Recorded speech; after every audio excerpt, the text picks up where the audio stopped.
And I seen the vision of my two boys flash before my eyes. And I stopped and I cried. And I went home and I told my family, I told the banks, I told lots of my friends. And you know what was amazing? Because I talked. Yeah. They had my back.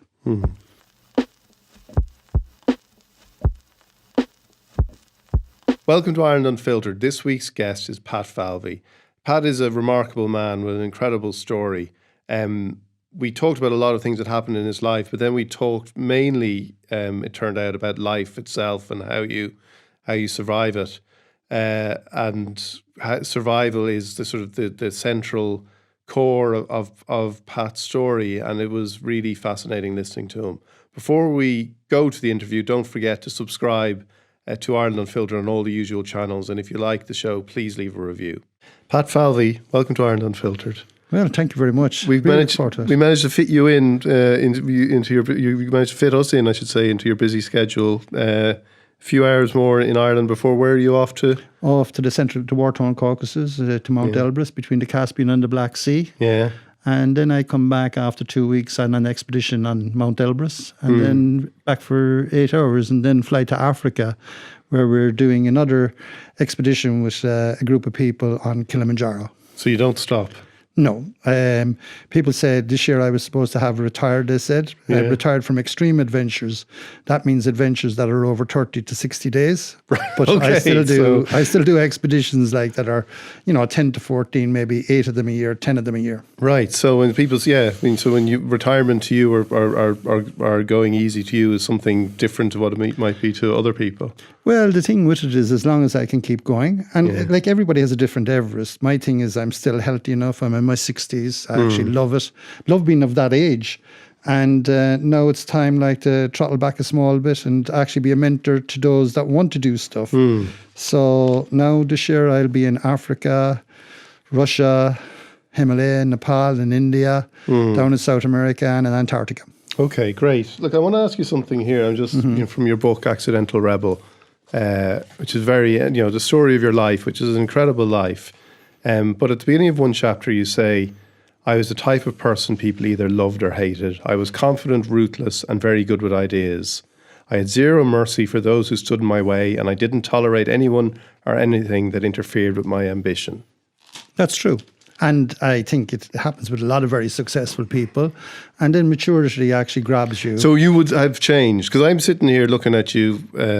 You've been in the office for about half an hour before we did this. And it's hard. I was thinking about that chapter and I was looking at you and chatting to you briefly and thinking it's hard to reconcile the two. So would you say you've changed dramatically? But life is like that. I always relate this to a poem from Robert Service who talks about people that are ambitious. And remember in my youth, I was I come from a poor background. I was hungry and ruthless to make money. And, I went through all of those phases and then matured into the kind of relaxed person I am now. But there's a verse from Robert Service which goes, there's a breed of men that don't fit in, a breed that can't keep still. So they break the heart of kith and kin and they roam the world at will. They range the field and they rove the flood and they climb the mountain's crest, for theirs is the curse of the gypsy's blood, for they don't know when to rest. And that's true for a lot of people. That's kind of, I read that in your book as well. I was kind of thinking it sort of romanticizes the idea. There's always a danger with the artist or with somebody like that you romanticize the idea of just being difficult. You know what I mean? Yeah. And that poem, I get it, and you don't fit in, but it's also sort of, let me elevate just being a difficult person to something kind of romantic and poetic. Yeah, well, I suppose the big thing about it, it's life is a series of events.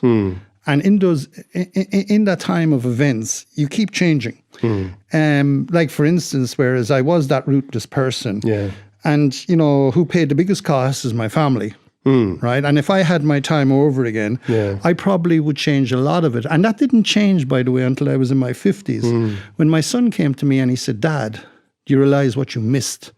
And sometimes, for people that are rootless and go out they never wanted, but sometimes he said, "Dad, you know what you missed?" And I was thinking, what did I miss? And he said, parent-teacher meetings, communions, funerals of people that you knew. And he said, now that you're in your 50s and going into your 60s, you're going to become a grandfather. And also your mum and dad are still alive. My siblings are still alive. They all still had my back. And I thought of the inverse of that, which is very prolific.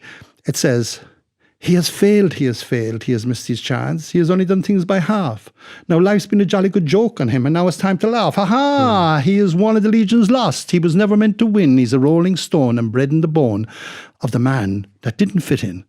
So the person you're seeing today is someone that made a conscious choice in his 50s to change and actually to try to get back what he missed for being so successful. You know, people say to me, how have you been so successful? It's all to do with attributes. But some of the attributes I didn't even like myself by the time I came into my 50s. Like what? Well, the ruthlessness part. The part about not really caring about people. Yeah. One year I remember I fired 200 people That's right. in my earlier years. Yeah. Like, you know what I mean? Anything at all. You get my nerves like you're gone. You could say like I was like a Donald Trump or indeed Boris Johnson. Like, you know, it's like... And what's it all for? At the end of the day, we're only on this planet for a certain amount of years and then we're gone.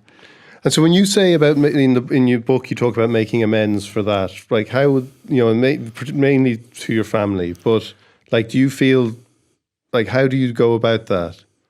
Well, first and foremost, it's about giving time. Yeah. Like I traveled the world for 30 years, for 7 months every year, without ever really touching the ground. You can even see still, like, you know, I'm, you know, heading for Russia tomorrow, fitting this in between, back for 8 hours, heading for Africa, back, you know, trying to finish a play I'm doing, and then off to the Himalaya. And then before December, I probably will end up down in South America. But in between, I was keeping myself very busy. But now I would try to give time to my parents, to my siblings, because now they're coming into their 50s and 60s too.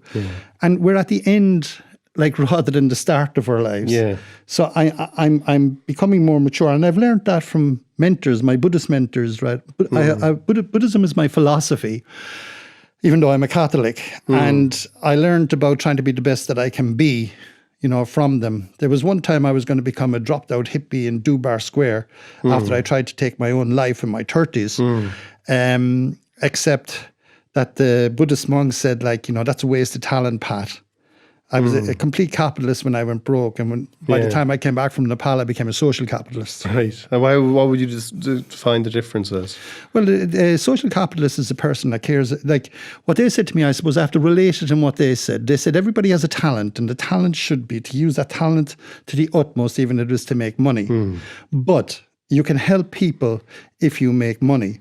So a certain percentage of my income for a long, long time went to educating kids, you know, in third world countries, because it's only through education that people can lift themselves, you know, from that.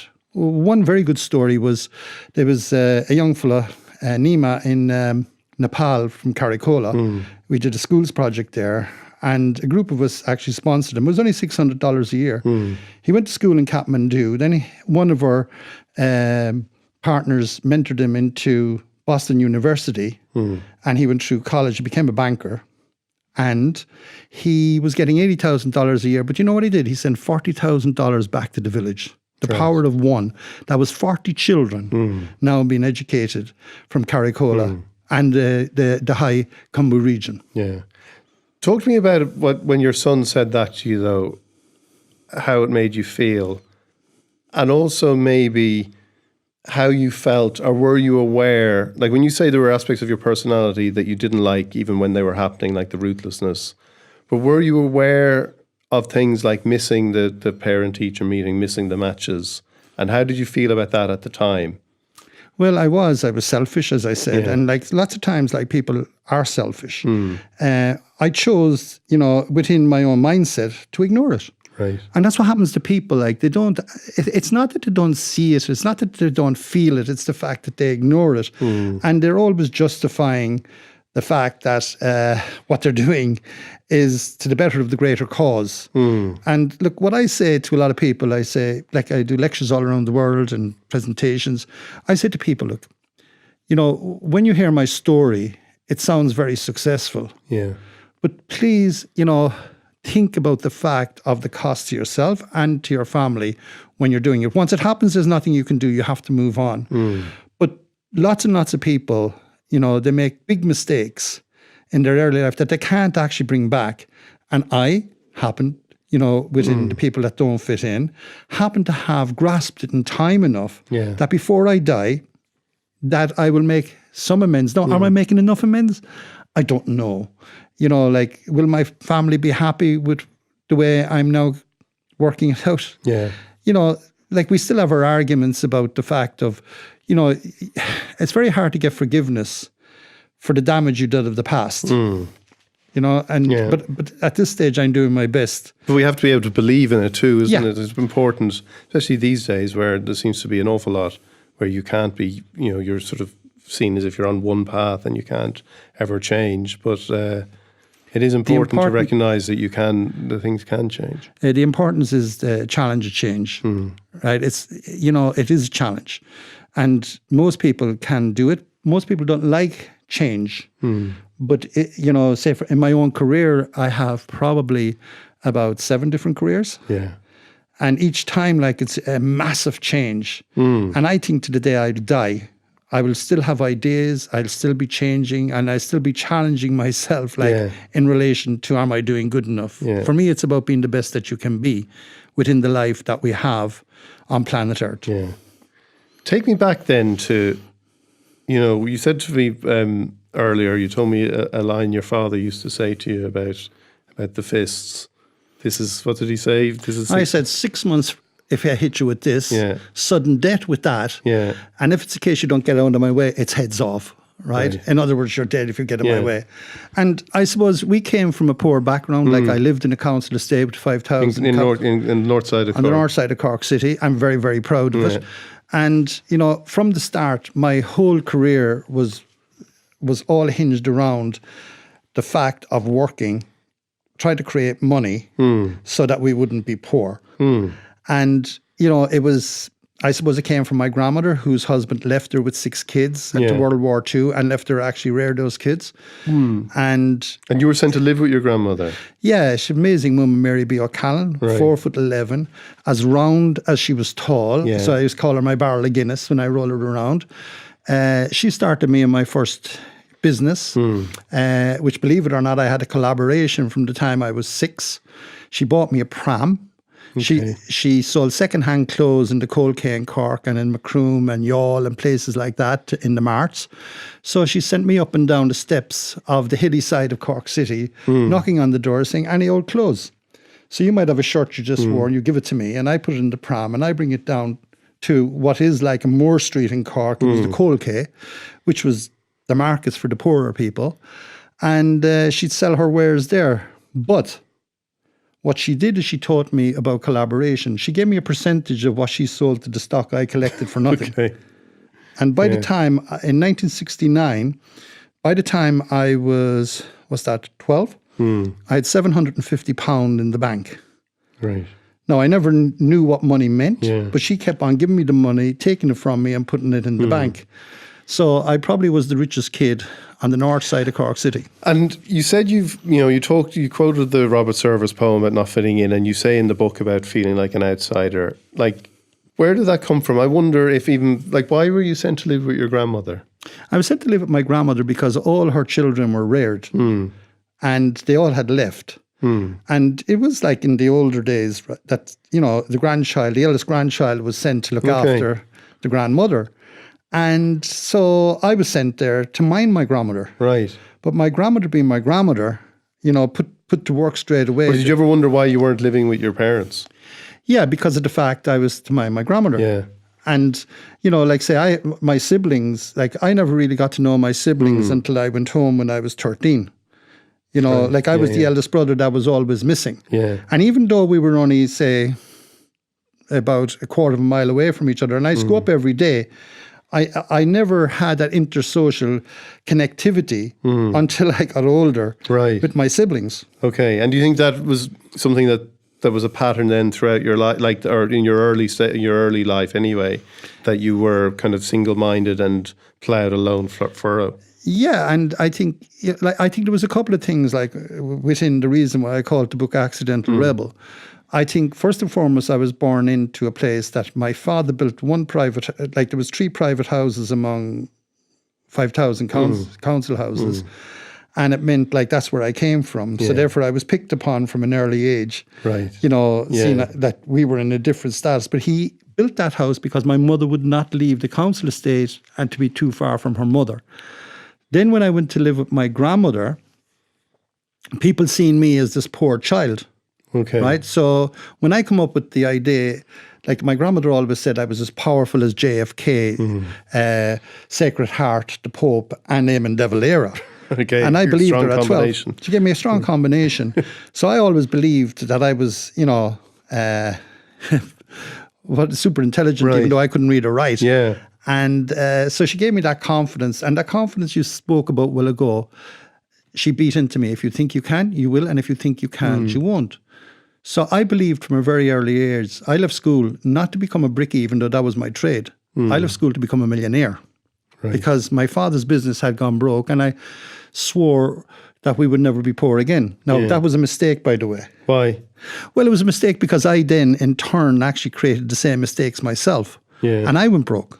Yeah. And I you know, that was the period of time. But by that stage, I was 29. I was a multimillionaire at 22. But I was broke at 29 without being able to, my literacy wasn't great. Yeah. But I had this phenomenal sales ability. Yeah. This phenomenal drive, self-belief. So you think you were in a kind of, because, you know, listening to you and reading your book, it does seem that you were given and from your grandmother, you got this sense of self-belief, which was probably jarring to the kind of the Irish way of doing things, the old-fashioned way of doing things. Like we had a young spoken word artist on this show a while back, Natalia O'Flaherty, and she talked about how much she loves this Irish concept of notions. You shouldn't have notions. And she says, I love having notions. Yeah, it's great. It's great to have notions. It's great to have something more, ideas of more, you know, of more and ambition. And yet notions has become the new way we use of putting people down. Don't get notions. Stay in your box. You had ambition and it was bred into you from your grandmother. And that must have made you feel like an outsider too. Yeah, and, you know, it pissed people off. Like, serious, like, you know, to say a young fella coming up, like, this is what I was told. That's the reason why I say accidental rebel, because I didn't mean to piss people off. Okay. You know what I mean? But I still believed I was going to be a millionaire. I still believed, you know, in everything. I'm going to climb Mount Everest. You know, I'm going to walk to the South Pole. And everyone still would come along and say, "Who do you think you are?" Like, you know, you're a bricklayer, or you come from a council estate. And I, as much as say, up your backside. Yeah. And this is where the rebel. You see, when you talk about notions and the people that have notions, we have to be very careful whether we have those notions to become obnoxious or whether we have it in a self-belief that we can do good. Yeah. To me, I believe that most people in life wants to be rebels. I remember one time being interviewed by Pat Kenny and he said, people must think you're mad. And I said, yeah, I said, well, some people think I'm mad and some people think I'm sane. I even went to get the injection and the blood test to test it. And he said, what did they find out? I said, there was good news and bad news. The bad news was that without a shadow of a doubt, I'm mad, off the wall, you know, crazy. And I said, what's the good news? He said, now that we live in a mad world, suddenly all the mad people are sane. And if you look at it today, most people want to be rebels. Most people want to be mad.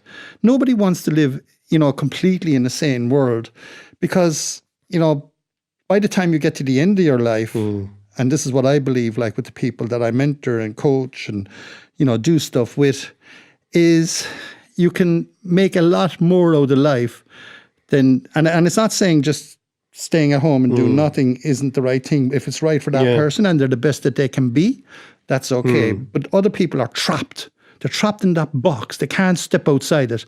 My whole thing is to get people to step right outside the box and do what because they've only one life, do what they want to do. Right. But now, in my maturity, to be conscious of the consequences. Yeah, well, that's the thing, isn't it? Because I think, like, most people feel like they don't fit in. I've never met anybody who said, oh, I felt, you know, maybe they're out there. I've never met them who said, I felt at ease with the world from the get-go. you know. I've never met those people. So everyone doesn't fit in some way, and it's how we actually become kind of good, serviceable human beings and productive human beings with those feelings of being ill at ease, isn't it? Yeah, and I think so. Yeah, and I think, as you say, most people want to fit outside the box, but they actually fit in a box, right? That's the problem. That's where the frustration comes. That people feel they have to fit in the box. Yeah. And for some people, that's okay. Yeah. Everyone's Everest is different. My thing was to, I had crazy ideas. People thought I had crazy ideas, and I just did them. And I did them because I said I would do them. Right. Most people don't. Most people, my father gave me a book with a verse in it once when I was very young, and it was from Lawrence of Arabia. Yeah. And as we look out there and we talk to people, every single one is the same. They're all dreamers. But in the book, it was very good. It says, we all dream in the dusty recesses of our mind, but most wake in the morning to find it was vanity. But the dreamers of the day may enact their dreams with open eyes and make them a reality. Most people are procrastinators. Yeah. And, and that's what drives them mad. Yeah. Because they know when they say something, they want to do it. And I'm saying, if you have a life, you have only one, don't become a procrastinator. But aren't most people also torn between, I'm speaking from personal experience, we all juggle what we want to do. We may want to do something to a certain degree, but we know we also have to do something else, or we've got to pay a mortgage, or we've got to pay the rent and all these things. So there's very few instances in life where it's just a black and white decision where you say, this is exactly what I want to do, and to hell with the consequences. There's usually a degree and a spectrum that you've got to kind of manage in some way. There is, of course, and that comes down to choice. Right? Everybody has a choice. Yeah. And the problem with most people, when they make the choices, they're unhappy, right? I'm saying if you make a choice, no matter what it is, to have that balance, including, whether it's a balance now. I think I've matured, right, to the fact that every choice I make has a consequence. Yeah. Right now, my thing now, is to how to balance that. Yeah. So everybody has to try to balance it in one way or another. But when they do balance it, is to be happy. So you think you can tell people how to be happy? You think no. The only one that can make you happy is yourself. Yeah. But the thing with it is, I suppose I came to a belief, and, I learned a lot of stuff. You are the average of the 5 people you hang around with. Right? So I try to choose to hang around with people that are upbeat and positive than people that are negative. Yeah. Now, it's not saying I won't help people that are negative, because that's my job. But the thing with it is, for me to make choices, I hang around with people that makes decisions. What happens with most people, they can't make a decision. As you said, they're torn between, A and B, A and B, A and B. Then they make a decision about A and they're unhappy about B. Or else we just have to negotiate it, because we don't know. We have to do one thing, and there's always the prospect of what we could have done. It's not even that you're not making a decision. It's just that you're negotiating between two kind of grey areas, if you like. And each decision you will make will have a consequence. So I think that's... that's for me, I find it, I suppose through my grandmother, the fact that if I'm given a choice, I have to make a decision. And then when I make the decision, I follow through with it, and I take the consequences with it. Right. Most people don't want to take the consequences for their decision, whether it's in politics, whether it's in business, whether it's in leadership. And did you feel that when you were at when you were 22 and a millionaire, and when you were just going for it, did you feel you took the consequences for your decisions, or did you leave somebody else to pick up the pieces? Well, I suppose I left someone else to pick up the pieces, my wife. Yeah. Right? Yeah. It was really shitty out of me to do that, but I didn't actually know it at the time. Marie, reared 2 amazing kids. Yeah. And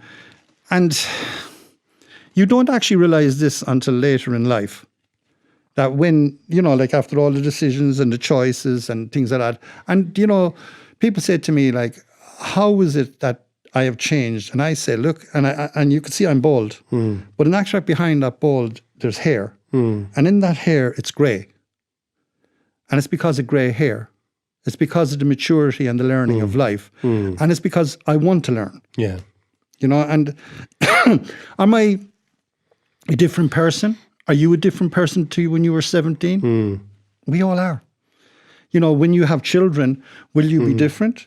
You will be, of course, because of the fact, you know, they'll react against you if it's a case, you know, you make decisions that doesn't suit them, I'm afraid. Yeah, yeah. But I wonder if we do change, but we also mainly change, I feel, in how we respond to our own instincts, which don't really change. So it's that little bit of distance between what I want to do and what I have to do. Well, you do change, and your instincts change. Right. Do your instincts change? You believe that? Yeah, like I believe, you know, like for me, I would be a lot more thoughtful now in how I would make a decision. Right. You know, and my instinct towards making that decision would be different. Yeah. Now, what hasn't changed about me is my passion. Yeah. I can't do something unless I have passion and belief and want. You know, one of the greatest reasons to do something is because you want to do it. Yeah. Most people like things, most people want things, but most people won't take action to get what they want. Yeah. And, you know, so I believe like everything is changing all of the time. Would you say that's the definition of maturity, though? Because, like, you know, when you talk about, you know, people do things, they want to do them, like, if your life is governed by doing what you want to do, you're going to make other people unhappy. Accidental rebel. Yeah. I'm a rebel. That's a fact. If it's a case you're going to do things, like there's going to be things that you will regret. If you're a rebel, if you try to conform to everybody, right, you're probably still going to be unhappy. Yeah. And I think Marie said it to me years ago. She said, if you didn't do what you did, you wouldn't be happy. Right? Yeah. So the question is, there's so many people trapped in the fact they're not doing what they want to do. Yeah. And it becomes frustrating. And remembering the fact, the one thing I can say, and I'm very lucky in this regard, that I've had time to, you know, be the person to fit in from not fitting in.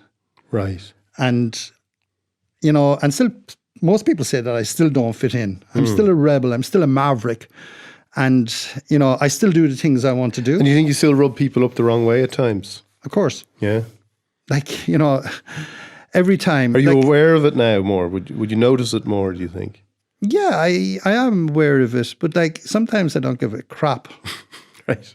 about what they think. You know, to me, if you have to consider all the time what other people think of you, like, you know what I know about myself?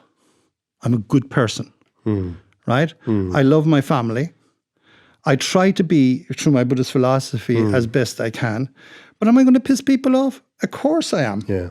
Right? Like, I'll be going through my whole life. Accidental rebel means exactly what it means, right? It means accidentally I piss off people. Right. Right? But I'm not going to stop being a rebel. Yeah.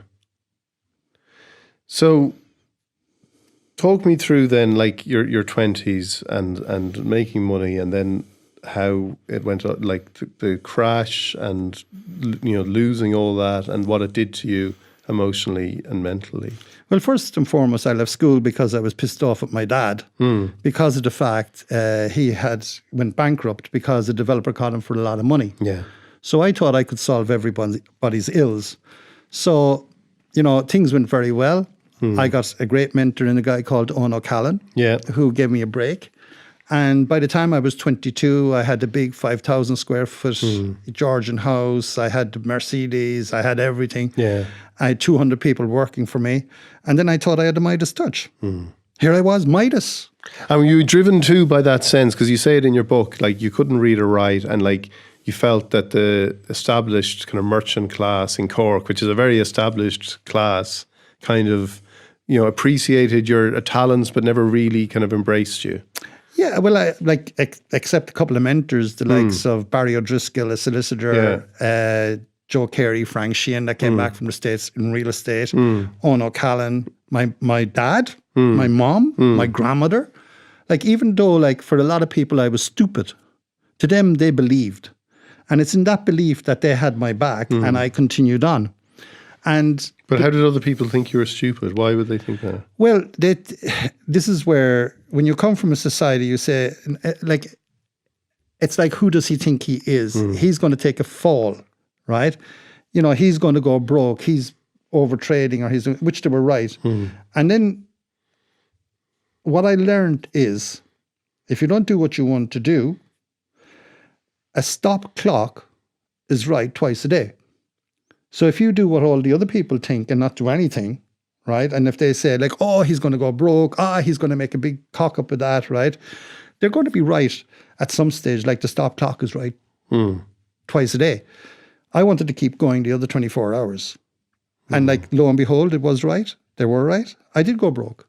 I was too obnoxious. But that was a learning process, not a failure. And I took those failures, and as I matured, I started to do it. So by the time I was 29, that obnoxious asshole or whatever, right, made loads of mistakes. I overtraded. I borrowed too much. The mortgage rate at the time was 18%. You know, Marie personally guaranteed our house. The banks came after us, like it is today. Yeah. And basically, like everybody. And I often say out there, right, put up your hands for any of those that have went through life that hasn't been depressed. Yeah. Right? There's very few people. Whether it's a dog dies, a mother dies, you know, you went broke, your self-esteem. So they started treating me with Prozac. Right. Except it was, you know, the wrong thing to do. What was wrong is that my self-esteem was gone. Yeah. And whereas, with my self-esteem gone, I tried to take my own life. And it's then like when things really got crappy for me. Yeah. And then it's only by actually trying, like, you know, and I said to people, don't do it. Because what the story you're hearing now wouldn't be told if I had done it. And I seen the vision of my two boys flash before my eyes. And I stopped and I cried. And I went home and I told my family, I told the banks, I told lots of my friends. And you know what was amazing? Because I talked. Yeah. They had my back. And I talked to a lot of people in that state. And just remember, talk, because lots of people will have your back. And by having my back, that's when I actually took my first step into a world that has consumed me since then, which is the world of adventure. One guy came in and I actually he said, like, would I go for a hill walk? Yeah. And this is what I've learned about, you know, taking yourself out of the stress. But before we get into that, tell me about that sense you had before that you had these burdens and you didn't want to tell anybody. Yeah, I think like... You kept it all in and you thought you could solve it all yourself. Yeah, like which most was probably the flip side of being the driven person in the first place. Why should I ask for help? I've done this. I've achieved this myself. I don't need anyone's help. Yeah. Shame. Right. Shame the fact I left my father down, my mother down, my grandmother down, my family down. Yeah. Left myself down. Yeah. And again, it comes back to the fact, whereas there was lots of people advising me to do something different, and I didn't listen. Right. Listening is a very important element too of living life. Now, the thing with it is, you know, you have to have a balance on that, because if you listen to everybody, you do nothing. Who do you decide who to listen to? Yeah. So like, you have to be very choosy about who you decide to listen to. So in reality, I should have taken advice, you know, from, like, I had an accountant at the time, like, which advised me I was overtrading. Now, overtrading meant nothing to a bricklayer that couldn't read or write properly. It was just, I was expanding, like, just expand. You wrote 300 sites, did you? 600 sites. 600 sites. Yeah. Like 600 individual sites now, like, you know, in the States. Yeah. So like, it was quite a lot of sites to have at any given time, like in your stock. And it was like, yeah. So I was still buying at the height of a recession, of a down close of a recession, where mortgage rates was up at 18%, and I had money borrowed at 2% above the die bar, which is at 36. Right. Yeah. Like, it was crazy. Yeah. And like, when it went wrong, I had no coping mechanisms whatsoever. I felt, because I put myself out in a limb saying, and not taking advice, that I was alone. But in the end of the day, you know, I wasn't alone. Yeah. People loved me and people had my back. And that was one of the main things I learned from being depressed. Talk. There are people there that will have your back. You know, and, you know, a lot of the time, and that's where I found out, the difference between clinical depression and self-esteem depression. Do you know what I mean? That sometimes, and nowadays, everybody is being treated for the same thing. They're being given a pill instead of maybe giving themselves a challenge. Right. Yeah, I suppose that's true, I guess, as well. Like, we're not, people are given pills by qualified doctors, so like we can't sit here and say that it's something that we can't, medicate people or say they shouldn't be medicated, because sometimes that is the thing that doctors feel is necessary. I speak quite a lot on that, right? Difference between, look, I can't tell if a person is clinically depressed or self-esteem depressed, but also what happens with most doctors, they're so busy, they don't even take the time to find out which it is. So the best thing to do is give them medication. Yeah. Your own story then, like at that point you say somebody came to you, and this was when the world of adventure, and you went on your first hill walk then, and how quickly did you decide that this, like that sense you get from it in the book of suddenly this release? Yeah. And you weren't thinking about your problems? Yeah, I think that the first release came as that when I went to Kerry, and I seen the Welcome to Kerry sign, and I heard these people that I really didn't know sitting in the car. I was sitting in a mini car like with 3 other people, and they're going, "Oh, look at the beautiful like hills and the colours." And I said, "What the effing hell are they talking about?" Right? But I went there because of the fact Falvey asked me to go. He's one of the fathers of one of my secretaries. And then we got down the end of the hill, and they said, "Let's go for a walk up Mangerton Mountains, only 2,500 feet." And I said, "What?" And then I went for a walk. And I was nearly dead by the time I got to the summit. And all these older people were moving away. But when I sat down for lunch, it was the first time ever, because I was so tired, that I could see the lakes of Killarney, the water running over the rocks, the colour of the streams, and I got to the top. And then on the way down, I was so excited, even though the banks were taking us to court the following week. I asked Val, "What are you doing next week?" And he said, "Carntool." I now live beneath Carntool. This is my spiritual kind of home that I would bring in Ireland people to every week when I'm around. And I was so excited the following week when I got to the top. I was out of it. Right. And I just put my hand over. If you put your hand out here a second, right? And I was on the top, and I shook his hand. Yeah. And he said, "What's wrong, Pat?" And I said, "Val, I'm going to climb Mount Everest." And it was that simple. Yeah. It was like I didn't even know what Everest was, other than the fact it was the highest mountain in the world. And I felt so excited that I felt I could do this. So what it did is it gave me the self-confidence, and it started rebuilding my self-confidence, actually, that I could do something yet once again, even though it cost no money. And that brought me on a journey that brought me all around the world, to the highest, to the coldest, to the most remote places on planet Earth. And, from that time, I've done about 155 expeditions. I've traveled to lots and lots of countries. I've had the opportunity to work with over 32 tribes of people. I've got an understanding, of a lot of the different religious beliefs, from fundamentalism down to, Buddhism, And so what it's done from this guy that lived with his grandmother and his parents in Baker's Road in the north side of Cork City, it expanded my mind to the world. And I'm still fascinated at that, because I am a bricklayer. I'm a person that came from the north side of Cork City, and I was given the opportunity, because I took it, to travel all around the world. And it still blows my mind. I still can't believe that I had this opportunity. And what was that doing to you as well? Because when you say you go to all these places, it's incredible, what you've done and like, where you've climbed and all the adventures you've had. But you also have this sense of, bringing yourself with you wherever you go. You can't outclimb yourself. You can't outrun yourself. So, like, how did you find yourself changing and your perspective on life changing as you went to those places and you did those climbs? I think the most profound effect that it had on me was in Nepal. Like, that is my kind of epicenter, spiritual, religious place that I would go to. I go there now at least once a year, for a month. And it's given me an insight into the fact that life is to be enjoyed and life is to be respected. And every single person, whether you're a Muslim, a Hindu, you know, any of the different religions, we are just all people. Yeah.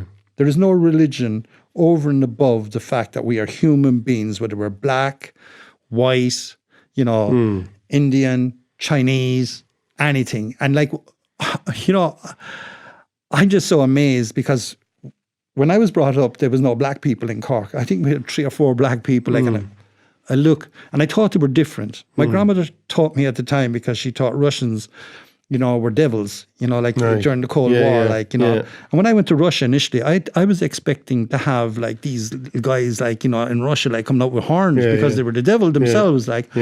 And so I've got a great, you know, learning from travel. Yeah. And I think everybody that can travel should travel. Now, not everybody may be able to afford to travel, but like we can even see it now, like within Ireland, like, you know, all the different cultures coming together. Yeah. And even if we don't travel, like we're getting a broader aspect that we're all human beings. Yeah. Well, it's making Ireland a better place. It is, yeah. And tell me about Buddhism then and how that grew within you.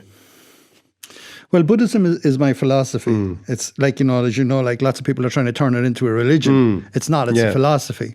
And I just believe in the Buddhist philosophy of the fact, live the best life that you can, be the best that you can be, try not to hurt anybody. And that all the time doesn't work, as you can see in The Accidental Rebel.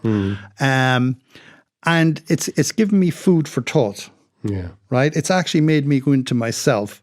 It's made me look at myself. It's made me want peace. You know, within my own soul.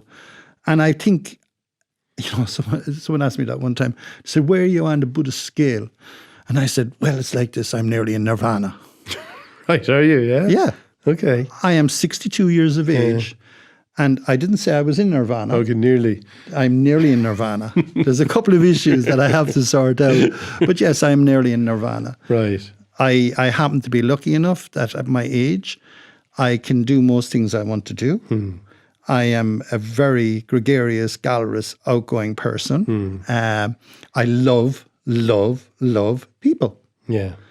And I love all types of people. And I learn from them. Like, and I've known like fundamentalist Muslims that would have done a lot of bad things. And yet behind that is human beings. Yeah.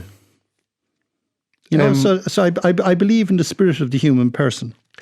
How was it the first time because like you talk again about the risk you take every time you climb, like how tough was it the first time you had to deal with like death on a mountain? It was very tough. You know, but I suppose I have to qualify that because to learn the skills that I learned, I joined Mountain Rescue because I wanted to be a self, you know, independent person that could look after myself on the mountains. So I actually identified with death, with risk. And like anyone that talks about adventure and don't think of death, like, you know, like adventure is what we call a risk-taking sport that has a certain amount of danger. Huge amount of danger from someone on the big summits. Well, the death zone is one, like, you know. Anyone that goes into the death zone and don't think that they're going to die is a fool. Right? It's a simple fact about us. How do you not die? Right? So once you identify you can die, you then go around the training why you shouldn't die. Now what's happening nowadays, of course, like, is that too many people like are not learning the skills. Right. And a lot of the people, like whether they're skilled or not skilled, will die. Like, but there's a lot more people that haven't got the skills. And like when someone comes along and says to me, experienced, and they've done 2 climbs before they die, and I hear it on the news, like quoted, experienced. I'd say, you know, like, let's qualify that. And then I think when I started climbing first, I had to tell my family 1 of 4 would die on Everest. And they said, you're going to die. So they knew. And I said, no, I'm not going to die because I believed I wouldn't die. So I learned everything about where the 3 people lived or the 1 person died. So it's all about the planning, about putting the stuff together. You know, and getting it into your mindset, right? Okay, that I'm not going to put off the fact that 1 in 4 will die, right? Because I want to do it. I'm going to learn how the tree lived, and it can still be that I die. Yeah. but I accept the consequences.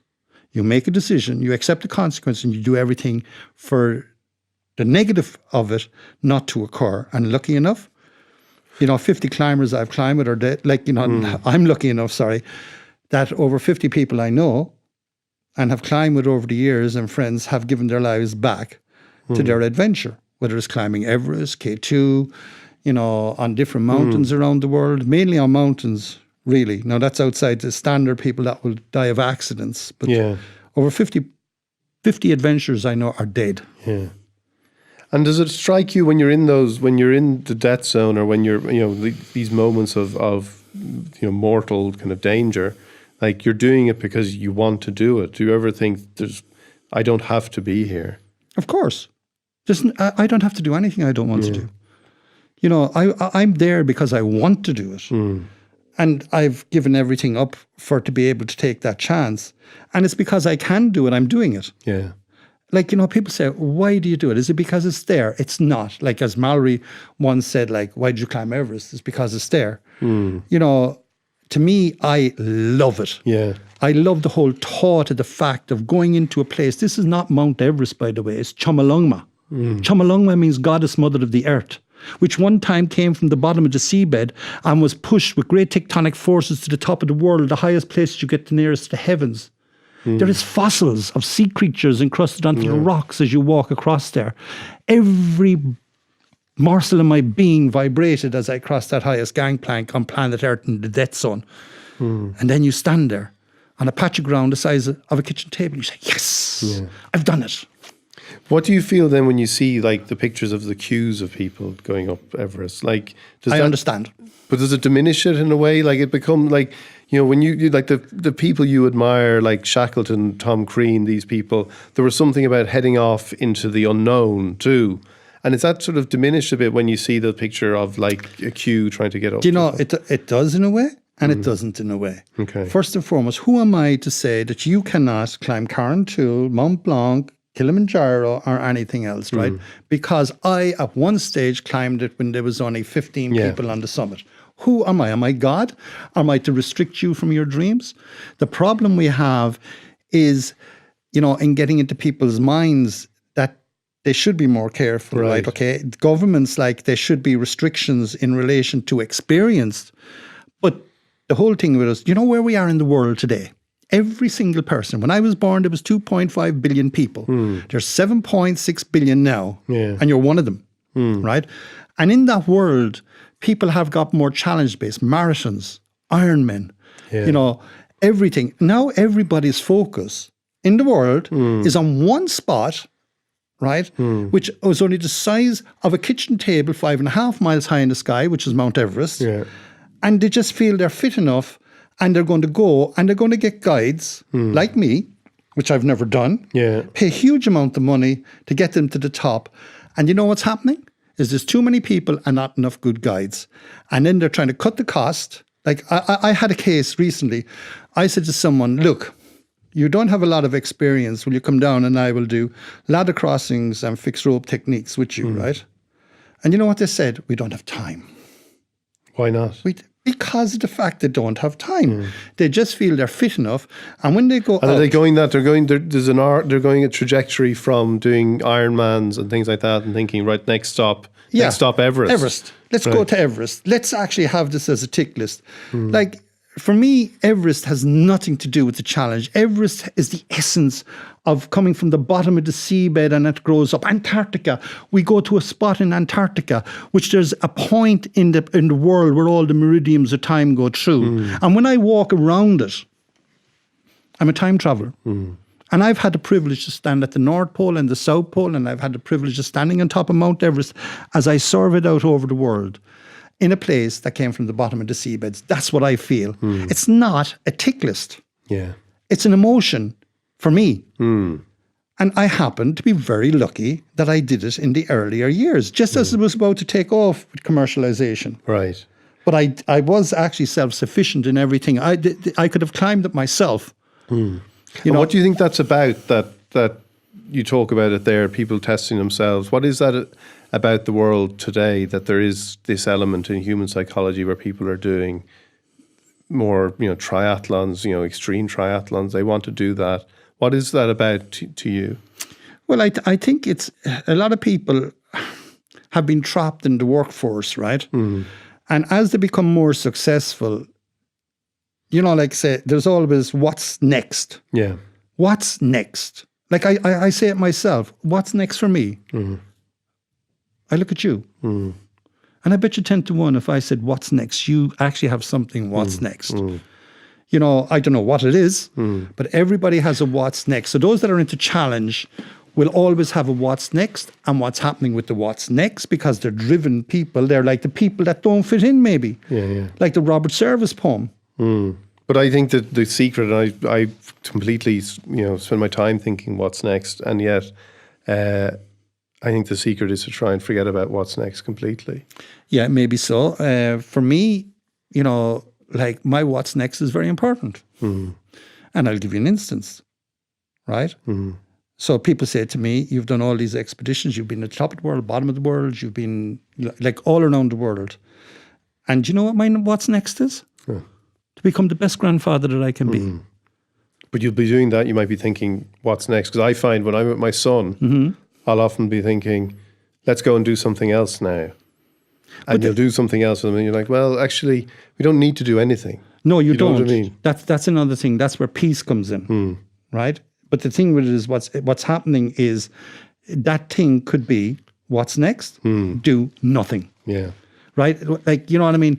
That is a what's next. Yeah. Like if you're saying like, I'm always what's next. When you think of what's next, you're thinking of some challenge, or you're thinking about something, and yes, this is where the Buddhist philosophy comes in, right? Like for me, I had to walk to the South Pole to get the peace in my inner soul, right? Okay, that meditation. But it's possible to do it, look, just standing here.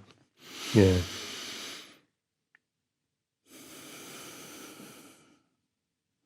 And you know what will happen in 10 more seconds? People will turn off. Yeah. People don't know how to.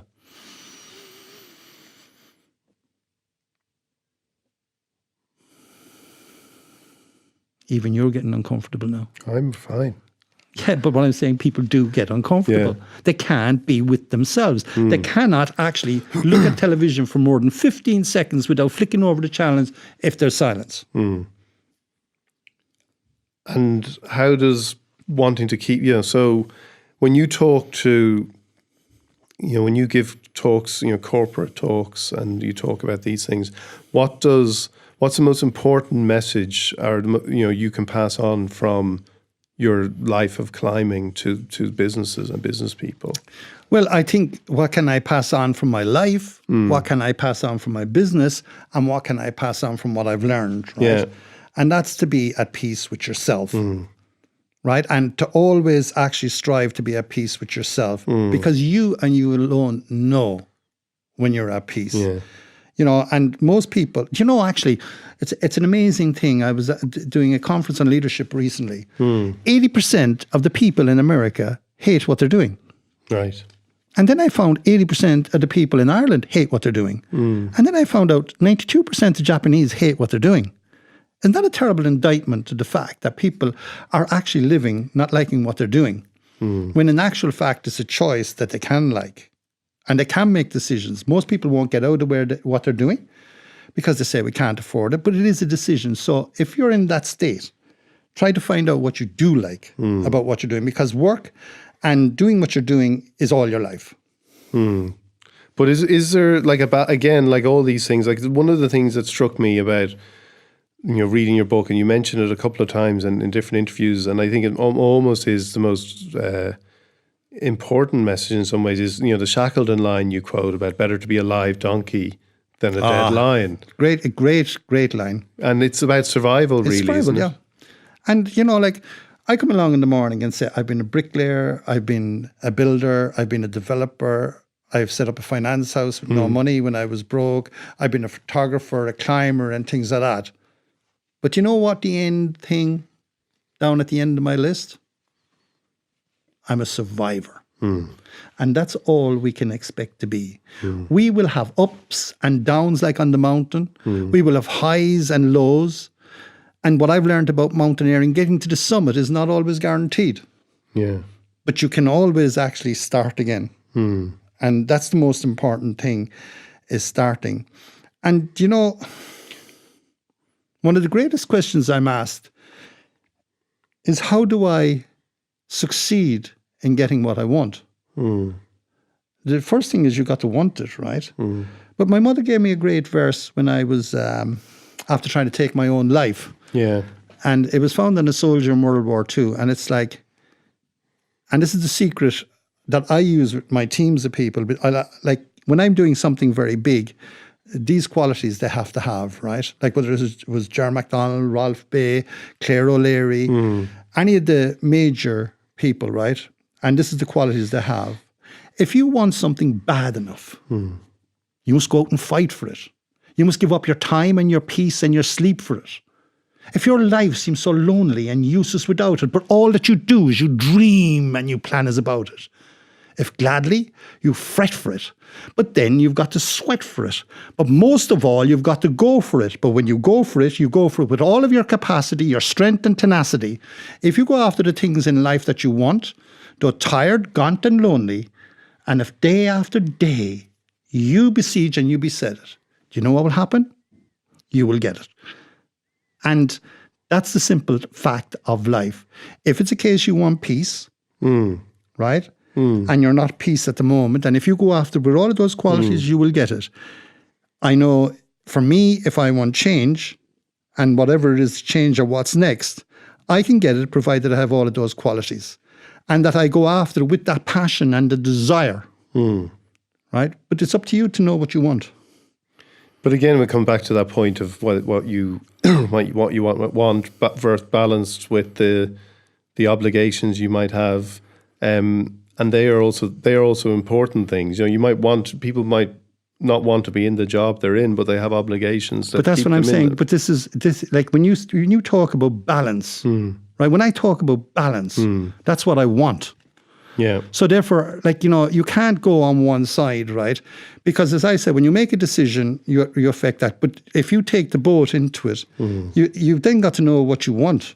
Yeah. And if you want to give up all of that, well, that's okay. See, I always think the unhappiest people in life are people who go around saying, I just want to be happy. Well, it's bullshit. Like, you have to do something to be happy. Yeah. But you forget about happiness in the first place. Well, you can't forget about happiness. You know, life is an amazing gift. It's your gift from God or from whoever that you want to think it is. It's your gift. Yeah. We're put here to be happy. So we should strive to be happy. Okay. Right? Yeah. So what the bloody hell are you going to go, you know, I'm going to be miserable. Right? But the people, that's what I mean. I always encounter people who say, I just want to be happy, and they're miserable. So forget about happiness. But you've got to forget do something. about it. Just do things. Do it, yeah. Do things, and you'll be happier. Yeah. Without even thinking about happiness. But you see, you're relating it already. Because, you know, and I'm saying, no matter what you're doing, like I've called into workplaces where where thousands of people are unhappy. Yeah. Unhappy. Unhappy about what? About unhappy where they're working? Then get the bloody hell out of it. And then they say, oh, we can't because we're paid too much money. Well, then find something that you like about it that will make you happier. Happier. But if you're going to go around all the time saying and doing things and then saying you're miserable and not do anything about it, well, then so be it. Or find that you can be happy in that situation. Like, I'm afraid, like, I don't have any sympathy for people that don't do something about what they want. Action. You're miserable? Then if you don't want to be miserable, do something about it. Yeah. Or get help. Yeah. Get help. Get the people that have your back. What's next then? Well, what's next for me? I have set up what we call the Forever Young Club. It's for 50 to 90-year-olds. I set it up because I met this guy walking into the foothills of the Himalayas. He was 85 years of age. And I said, at the highest Buddhist monastery in the world at Tengbosha. And I was coming out from an expedition, and I said, can I have a cup of tea? Because one day I want to be like you. And then I went into the tea house, and I was followed in by a group, and this woman, and I said to him, He's 85. He was a coal miner with a low pension. And he was off in the Himalayas. And then this group followed in. This woman I was talking to, Jane, she was talking to me. She went away. I said to John, who's that? And he said, that's my girlfriend. Right. And I said, what? And I said, what age is she? And she was 79 on her next birthday. And then I said, where did you meet? And he said, I met her when she joined Glenberris Walking Club when she was 65. She's a retired school teacher. And for the next 15 years, she planned 3 months every year to go to the Himalaya, walking, not costing a lot of money, right? And I said, but one sec, 3 months every year for 15 years. And he said, yeah. And I said, but where are you now on the trip? This is going to base camp, right? And he said, well, this is the end. And I knew that was 14 days. And I said, where were you before that? And I said, well, I've just come out of Mongolia and Tibet. So it's not saying every 85-year-old can do it. So I set up the Forever Young Club so that we can create a tribe of people. And I hope to have about 2 million people. Like this is now where the accidental rebel comes. Who the F from hell does your man think he is? By the time I'm 80, part of this tribe. Right. Right, and it's growing very fastly at the moment. We set it up this year. And Jim Kerwin, who's the director in charge of it, like, is a phenomenal man. And it's like things like that. The thing is spend more time with family. Yeah. Do you ever think those two are contradictory? Or Do you know what? They probably are. But you know what I'm going to do? And this is all anyone can do about the dreams, goals, or aspirations. I'm going to do my best. How do you feel when you go to these places now? Do you, like, the planet itself is in peril now with climate change and these things, and you're going to some of the places that are suffering because of that. Do you worry about, and do you, like, what's happening to the planet, and do you think what can be done about it? Of course I do. Of course I do. But there is very little that we can do about it. As the population expands, 7.6 billion, 10 billion. The simple fact about it is we've always had global warming and climate change. It's just the speed that we're going at.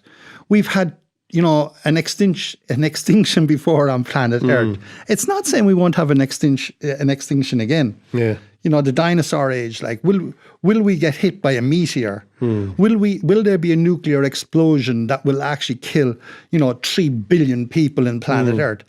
Like, to me, I feel there will be at some stage. Okay. We are on a destiny to a hiding, right? Can we, do we need to do something as an individual, each individual? The answer is yes, right? For me, I don't worry about myself. I worry about my legacy, my grandchildren, my children, their children, like my grandchildren's children. Like, this is what we want to be looking out for. And at the same time, I go to China, I go to Tibet, Nepal. How are we going to restrict, as we expand like 2.5 billion people to 7.6 billion to 15 billion people and say, and even look at this room, light. Like, what are we going to do? Give them one bulb? So, like, whereas we can actually get better, and we have to get better in relation to conservation and things like that. But, like, I honestly feel like, we are, unless we stop population growth, on a big hiding. Like, and you know what? Planet Earth has always changed. Yeah. Look, when we came out initially, like, from the water, right? Okay, if we go to Darwin's theory, and then we picked an apple, like, and we expanded. And then when we had our brains, like 600 cc's, initially when we were there, and now we have 1600 cc's. Like, I go all around the world, like, learning about the brain and our beta and beta firing neurons and things like that, and we're going to use 6% of them. We've always been evolving. Yeah. And if there's a nuclear explosion in the morning and we're all going around, like, with half a hand and half a leg, we will survive in that form, I believe. Do we want it to happen? No, we don't. We have to do our best. And again, it comes back to being the best that we can be at any given time of the existence of planet Earth. We have, 4.6 billion years in existence? We're 0.0000000.1 second. Yeah. That's your influence, by the way, and mine. Yeah. So, but we still... we'll try and end it on an upbeat note by saying we can probably, there is things people can do. But life is great. Is it? Life is absolutely great. And it's great for most people if they allow it to be great. I'll give you a very good one. Catherine McKee, she, a corporate psychologist that I work with, she sent me a letter. And she, in the letter, we were dealing with kids at the time, like in regeneration thing. And she said, the kids of today don't half appreciate their parents as much as the people before them, and they're getting far too much. You said, yeah, it was said 2,000 years ago. So on that note, like, you know, it is the fact that we will survive, you know, and our thing is to survive in the best possible way that we can, enjoying the life that we've been put here on planet. That's what my Buddhist mentors have taught me. Enjoy your life.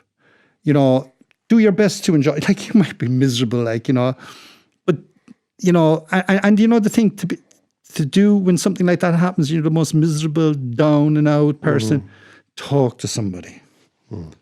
Get help to make your life better. And try to always look on the upside of life rather than on the down. Look, there's a glass of water. I haven't got it with me, right? But if it's half full, right, it's either half empty or half full. Your choice is to decide where that line is. So see the glass as half full rather than half empty. Pat, thanks so much for being with us, and continued success. And thank you very much. It's a pleasure. That was Pat Falvey, with his mascot Freddie, who sat there throughout, and I forgot to ask him what it was about. I still don't know what Freddie was there for, but he is a hugely popular figure, Pat tells me, and I'll take his word for that. Before we go, don't forget to subscribe to Ireland Unfiltered, and if you like the show, please leave a review.